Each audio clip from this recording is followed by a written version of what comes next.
मशहूर Albert Einstein का दिमाग क्यों संभाल कर रखा गया था? मौत के तुरंत बाद किसने उनका दिमाग चुरा लिया था?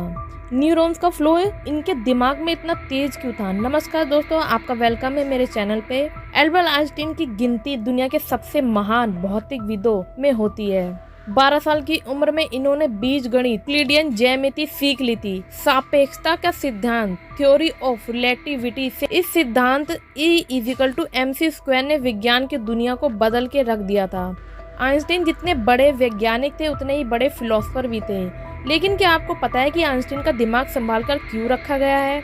वैज्ञानिक उनके साथ क्या करना चाहते हैं? क्या है पूरी कहानी? क्या सच में इनके दिमाग के 200 टुकड़े किए गए थे? चलिए जानते हैं मेरे साथ। जर्मन मूल के अमेरिकी वैज्ञानिक एल्बर्ट आइंस्टीन का जन्म 14 मार्च 1879 को हुआ था। इनका IQ लेवल 160 से 190 के बीच में था। 18 अप्रैल 1955 में प्रिंसटन यूनिवर्सिटी मेडिकल सेंटर में 76 वर्ष की आयु में इन्होंने आखिरी सांस ली थी। मौत से एक दिन पहले तक वह इतने एक्टिव थे कि इजराइल की 7th एनिवर्सरी का सम्मान करने के लिए भाषण पर काम कर रहे थे। अचानक पेट की धमनी में समस्या आई और अनन फनन मतलब कि एकदम अचानक से इनका निधन हो गया। लेकिन इन्होंने जो सिद्धांत दिए हैं वे आज भी आम आदमी की जिंदगी को सीधे प्रभावित करते हैं।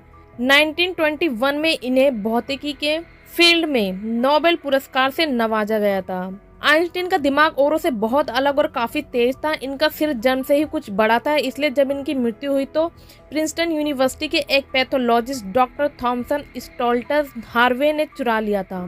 आइंस्टीन को शायद अंदाजा था कि उनके दिमाग पर रिसर्च हो सकती है, इसलिए उन्होंने पहले इनकार कर दिया था। वह नहीं चाहते थे कि उनके शरीर और मस्तिष्क का अध्ययन किया जाए।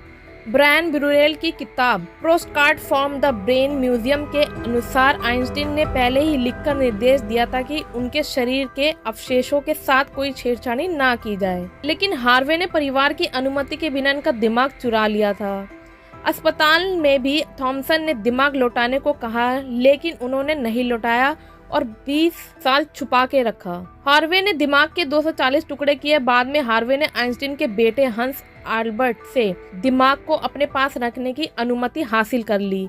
हालांकि शर्त थी कि सिर्फ विज्ञान के हित में ही इसका इस्तेमाल किया जाएगा, लेकिन थॉमसन ने इतनी क्षमता नहीं थी कि दिमाग अच्छे से पढ़ पाए, इसलिए उसने दिमाग के 240 टुकड़े किए और उसे एक केमिकल सेलोइडिन में डालकर तहखाने में छुपा दिया। हालांकि अपने पत्नी के डर से वह आइंस्टीन के दिमाग को मिड वेस्ट ले गए, कई जगह नौकरी की और साथियों के साथ मिलकर आइंस्टीन के दिमाग पर रिसर्च भी करते रहे। 1985 में उनका पहला रिसर्च पेपर पब्लिश हुआ जिसमें आइंस्टीन के दिमाग का अध्ययन किया गया था। दावा किया गया था कि आइंस्टीन का दिमाग 2 प्रकार की कोशिकाओं न्यूरॉन्स और ग्लिया के असामान्य अनुपात से बना हुआ था। इसमें सबसे पहली बात यह आती है कि कॉर्पस कैलोसम कुछ ज्यादा बड़ा था उनके दिमाग का, जिसका मतलब होता है राइट ब्रेन और लेफ्ट ब्रेन के बीच में जो कम्युनिकेशन पावर होती है बहुत ज्यादा स्ट्रॉन्ग थी, जिसकी वजह से आइंस्टीन कॉम्प्लेक्स सिचुएशन को इमेजिन करके उसे बहुत ही जल्द सॉल्व कर लिया करते थे।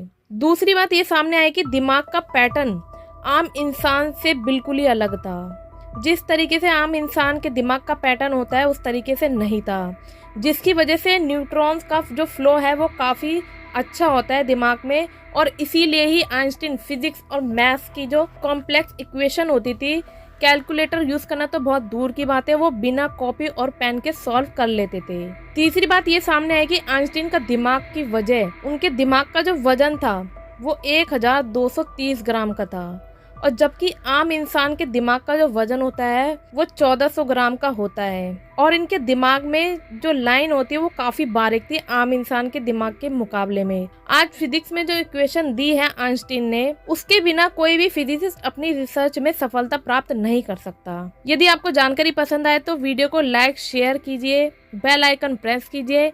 मिलते हैं नेक्स्ट वीडियो में इंटरेस्टिंग और नॉलेजेबल जानकारी लेकर मेरे साथ। तब तक के लिए बाय बाय दोस्तों।